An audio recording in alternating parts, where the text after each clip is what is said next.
Let's finish the bottom part up here. So let's create another polygon cylinder. Move that guy down. And let's scale that up. And scale it down in Y.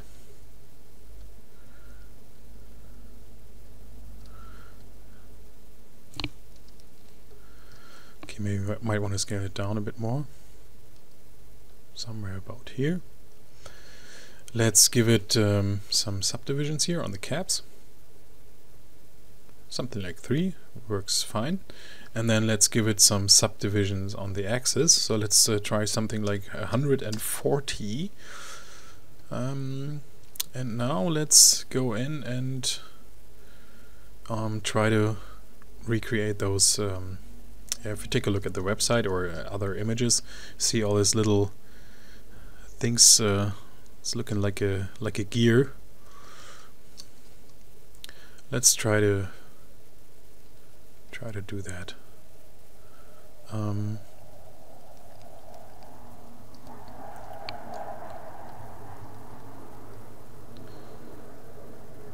Okay, what we can do is, yeah, let's scale it up a little bit more, and let's try something. So with those faces here, select all of those, the whole face ring, and then let's extrude those.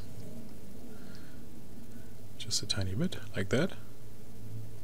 And then again, let's turn off keep faces together, type in 0, and then we scale those in.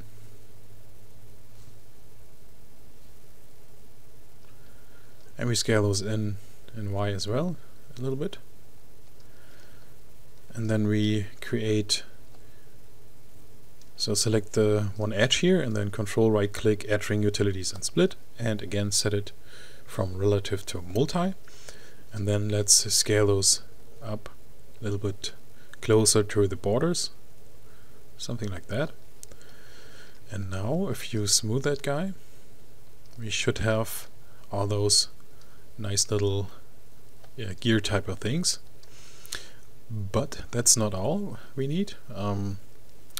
Let's do one thing more. So go up here, select that edge, if I get it, that edge loop here, scale that out, and then we can go in and say we can delete all those faces here on top of that. So let me go to the my select paint select tool, and then go to face mode, select all those faces. I hit control right click, grow selection. Okay, so we have the same problem that there are still some edges selected. To get rid of that problem, go to edge mode, select all of those edges, and click somewhere in the free space. Okay, and now let's try that again.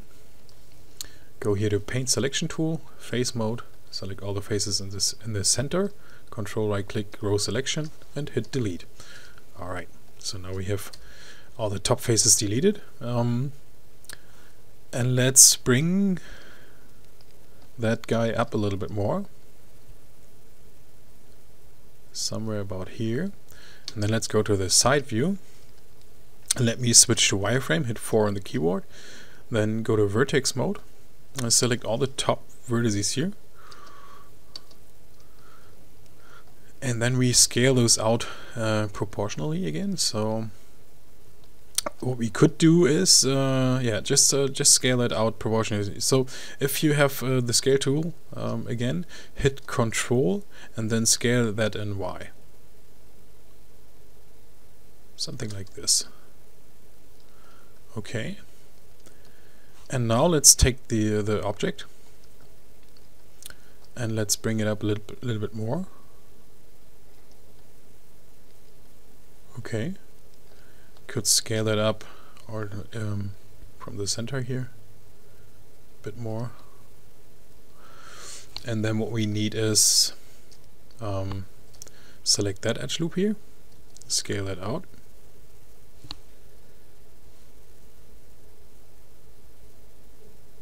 and then we select, I use my first of all, to avoid that edge problem, so select all those edges and select the free space. Then take my paint selection tool, go to face mode, select all the center faces, and then control right click, grow selection. and then I'm gonna extrude that. I'm gonna extrude that in, so I scale that, and then I move that down.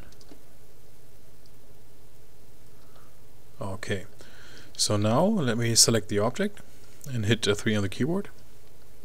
It's looking alright, but there has to be another edge loop here, one there, so let's check that out now.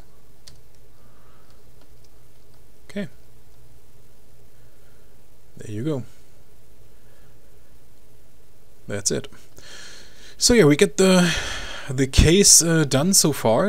I think it's everything is done here. Hope I didn't miss anything. So let me turn off that one layer here so that you can see it. Let me turn on wireframe unshaded.